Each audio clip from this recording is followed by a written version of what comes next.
যদি না থাকে মেয়ে হয়ে আসে মায়ের মতো। আসসালামু আলাইকুম।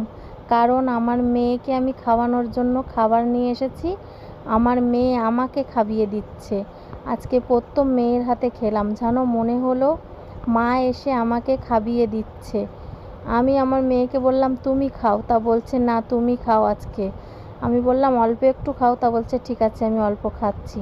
কিন্তু ও খাবে না, কিন্তু অল্পই খেয়েছে, বেশিটা আমাকেই খাইয়েছে। আমি বলছি কি আমি তোমাকে খাইয়ে দিই, বলছে না আমি তোমাকে খাওয়াবো। খাচ্ছে, আমাকে খাওয়াচ্ছে।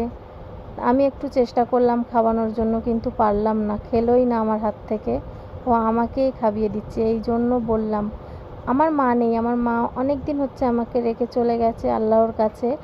আমার মায়ের জন্য দোয়া করবে, আর আমার সোনামাটার জন্য সবাই দোয়া করবে। আল্লাহ হাফেজ।